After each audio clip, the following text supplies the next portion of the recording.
આપણા માટે આપણા ઉમેદવાર જેની પાસે કમરનું નિશાન હોય કે ભાઈ પ્રતાપ હોય કે ભાઈ વિશાલ હોય, તમને હું એટલા માટે જ કહું છું કે મત દેવો હોય તો કમરના નિશાન ઉપર બેયમાં દેજો, બાકી ના દેતા. કોઈ જ્ઞાતિ જાતિના વાતમાં આવવાનું નહીં, બધા જ આપણા છે.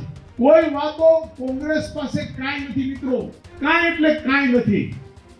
ખાલી અફવાઓ ફેલાવવી અને ગમે તે આગેવાનની પર ગમે તેવા આક્ષેપ કરવા, ગમે તેવી વાતો કરવી.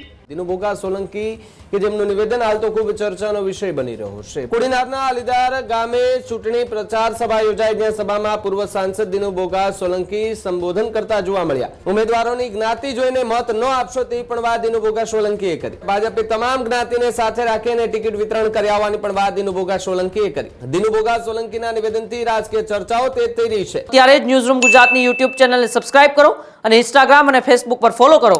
અપડેટ રહો, સત્યની સાથે રહો.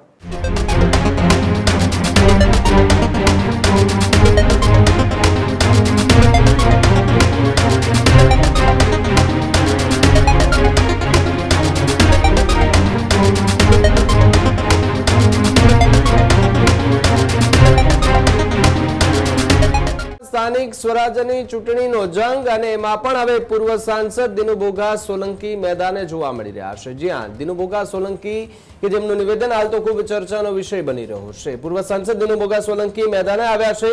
કોડીનારના આલીદાર ગામે ચૂંટણી પ્રચાર સભા યોજાઈ, જ્યાં સભામાં પૂર્વ સાંસદ દિનુ બોગા સોલંકી સંબોધન કરતા જોવા મળ્યા. મતદારોને ક્રોસ વોટિંગ મુદ્દે ચેતવણી આપી છે. ઉમેદવારોની જ્ઞાતિ જોઈને મત ન આપશો તેવી પણ વાત દિનુ બોગા સોલંકીએ કરી. મત આપવો હોય તો બંનેને મત આપજો એવી વાત દિનુ બોગા સોલંકીએ કરી. જ્યારે ભાજપે તમામ જ્ઞાતિને સાથે રાખીને ટિકિટ વિતરણ કર્યા હોવાની પણ વાત દિનુ બોગા સોલંકીએ કરી. પાર્ટીએ સમીકરણ ધ્યાનમાં રાખીને ઉમેદવારો પસંદ કર્યાની વાત દિનુ બોગા સોલંકીએ કરી.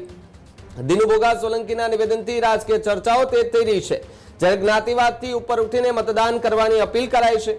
આલીદાર ગામની સભામાં મોટી સંખ્યામાં લોકો ઉમટી પડ્યા હતા. જ્યારે સ્થાનિક સ્વરાજ્યની ચૂંટણીમાં ભાજપે પ્રચાર પ્રસાર તેજ કર્યા છે, ત્યારે પૂર્વ સાંસદે મતદારોને એકજૂટ રહેવા માટેનો સંદેશો પણ આપ્યો છે.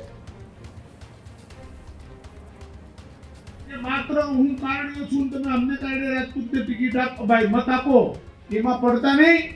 આપણા માટે આપણા ઉમેદવાર જેની પાસે કમરનું નિશાન હોય કે ભાઈ પ્રતાપ હોય કે ભાઈ વિશાલ હોય, તમને હું એટલા માટે જ કહું છું કે મત દેવો હોય તો કમરના નિશાન ઉપર બેયમાં દેજો, બાકી ના દેતા. હું તમને એટલા માટે કહું છું, કોઈ પણ એવું પાપ મનમાં વિચારશે તમારી 3 સીટની હાલત શું થશે એ તમે જોઈ લેજો. આ હું કોઈ તમને ખોટી વાત નથી કરતો, સાચું સત્ય તમને નજીક લઈ જાઉં છું. કોઈ જ્ઞાતિ જાતિના વાતમાં આવવાનું નહીં, બધા જ આપણા છે.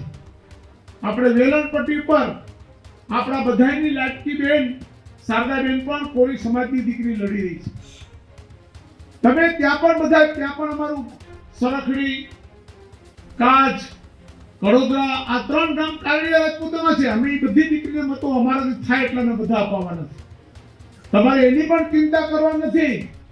કોઈ વાતો કોંગ્રેસ પાસે કાંઈ નથી મિત્રો, કાંઈ એટલે કાંઈ નથી.